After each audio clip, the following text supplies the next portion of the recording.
Hello friends, मेरा नाम है साजना और आज का मेरा जो टॉपिक है वो है सेल साइकिल। तो दोस्तों, सेल साइकिल के बारे में मैं आपको कुछ बताऊंगी। सेल साइकिल में मेनली 2 फेज़ होते हैं जिन्हें हम इंटरफेज़ और एम फेज़ कहते हैं। और इंटरफेज़ में जो होता है 3 फेज़ इंक्लूड होते हैं हमारे, जिन्हें हम G1 फेज़, S फेज़ और G2 फेज़ कहते हैं। इस प्रकार से दूसरा जो फेज़ होता है वो एम फेज़ होता है। एम फेज़ में कैरियोकाइनेसिस और साइटोकाइनेसिस इन्वॉल्व होते हैं मेनली। तो कैरियोकाइनेसिस में पहले हम देखते हैं कि कैरियोकाइनेसिस जो कि नाम से ही डिफाइन होता है।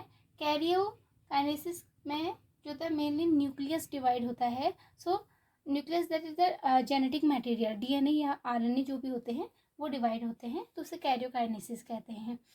और उसके बाद जो होता है सेल साइकिल में साइटोकाइनेसिस होता है, जो कि लास्ट फेज इसका होता है, जो कि एम फेज में आता है। अब अगर हम बात कैरियोकाइनेसिस की करते हैं तो कैरियोकाइनेसिस में आते हैं हमारे अगेन 4 फेज आते हैं, जिन्हें हम prophase, number 1 prophase, number 2 metaphase, number 3 anaphase, number 4 telophase कहते हैं। तो इस प्रकार से ये चारों फेज जो हैं सेल साइकिल में आते हैं। और पहला जो फेज हमारा अगर आते हैं सेल साइकिल की, अगर हम बात करते हैं तो इस प्रकार से आप यहाँ पर देख सकते हैं। सेल साइकिल में G1 फेज इस प्रकार से सेल साइकिल चलती है, यानी ह्यूमन बॉडी में जो सेल्स होते हैं उनको डिवाइड करने के लिए एक साइकिल के थ्रू वो डिवाइड होते हैं, जिससे क्या होता है कि उनके कॉपीज बनते हैं, यानी डिवीजन होता है 1 से 2, 2 से 4, 4 से 8, इस प्रकार से सेल का डिवीजन होता है। तो जीवन फेज की अगर हम बात करते हैं तो जीवन फेज जो होता है ये हमारा सबसे सेल साइकिल में जो हमारी नॉर्मली एक सेल साइकिल कंप्लीट होता है 24 आवर्स में कंप्लीट मानी जाती है। और जो सबसे लंबा फेज सेल साइकिल का होता है वो जीवन फेज ही होता है, जो कि 11 आवर्स में कंप्लीट होता है। सेकंड आता है एस फेज, जिसको हम सिंथेसिस फेज कहते हैं, यानी इस फेज में प्रोटीन का सिंथेसिस होता है। और यह फेज जो है दूसरे नंबर पे सबसे ज़्यादा टाइम लेता है, दैट इज़ 8 आवर्स का टाइम लेता है। ठीक है। और थर्ड आता है हमारा G2 फेज, यानी गैप 2 फेज भी इसको हम कहते हैं, और यह सबसे कम टाइम दैट इज़ 4 आवर्स का टाइम लेता है। तो इस प्रकार से हम देखते हैं कि अगर हम जीवन फेज की बात करें तो जीवन फेज यानी गैप फेज में सबसे पहला फेज होता है ये। और इसमें क्या होता है, देखो सबसे पहले क्या होता है सेल ग्रोथ, यानी कि जो फर्स्ट ऑफ ऑल जो सेल जिसको डिवीजन करना होता है वो पहले क्या करती है, बहुत छोटी जो सेल होती है वो ग्रो करती है, बड़ी होती है, मैच्योर होती है। सो ग्रोथ जो स्टार्ट होता है वो जीवन फेज से स्टार्ट हो जाता है। ठीक है। तो G1 phase is growth phase. Then carry out normal metabolism, जो कि नॉर्मल जो मेटाबॉलिक प्रोसेस होती हैं वो भी क्या होती हैं जीवन फेज में कैरी आउट होती हैं। और जो ऑर्गेनेल्स होते हैं उनका डिवीजन भी जीवन फेज में होता है। एंड अगेन द प्रोटीन और एंजाइम्स का जो सिंथेसिस होता है, क्योंकि सेल साइकिल अगर सेल ग्रोथ कर रही है, मैच्योर कर रही है, तो उसे हर प्रकार के एंजाइम्स, प्रोटीन, इन सब चीज़ों की आवश्यकता होती है। तो प्रोटीन और एंजाइम का जो सिंथेसिस होता है वो भी जीवन फेज में स्टार्ट हो जाता है।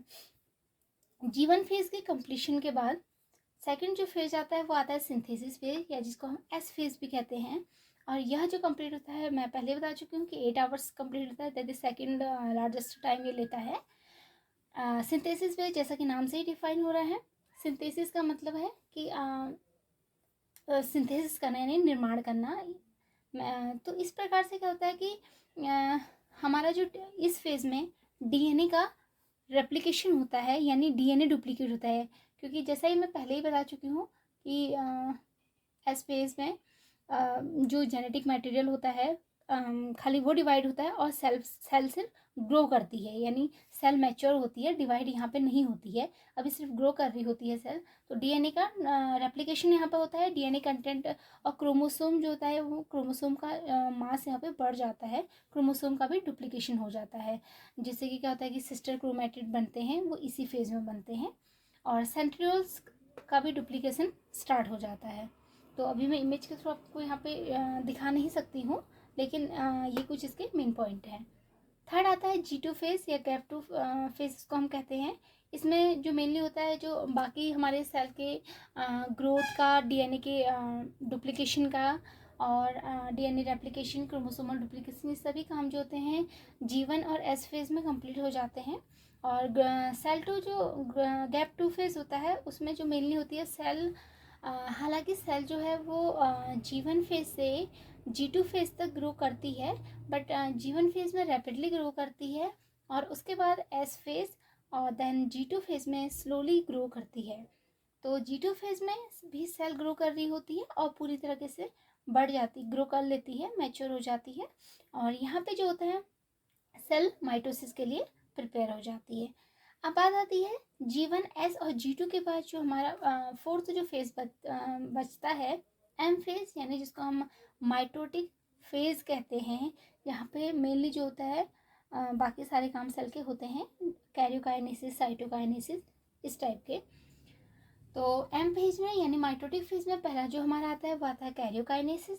कैरियोकाइनेसिस में अगर हम देखते हैं न्यूक्लियस का डिवीजन होता है और उसमें हमारा सबसे पहला फेज आता है prophase, then prometaphase, metaphase, anaphase, telophase. आप डायरेक्टली इसको प्रोफेज, मेटाफेज, एनाफेज और टीलोफेज भी कह सकते हैं। तो ये हैं हमारे सभी चारों फेज जो कि सेल साइकिल में हेल्प करते हैं। तो अब हम बात करेंगे इन चारों स्टेप के बारे में, दैट इज़ प्रोफेज में क्या होता है, मेटाफेज में क्या होता है, एनाफेज में क्या होता है और टीलोफेज में क्या होता है। प्रोफेज की अगर हम बात करते हैं तो प्रोफेज में मेनली जो होता है वो न्यूक्लियर एनवेलप जो होता है वो डिसअपियर हो जाता है। So the disappearance of nuclear envelope. Second जो होता है आता है मेटाफेज आता है। मेटाफेज का मतलब है कि chromosome are aligned along metaphase plate. That means metaphase में जो कि क्रोमोसोम होते हैं वो माइक्रोट्यूब्यूल्स के थ्रू उस प्लेट पे एक कतार में लग जाते हैं। मतलब जैसे कि जिस मैं आपको दिखाऊंगी अगर तो इस प्रकार से, और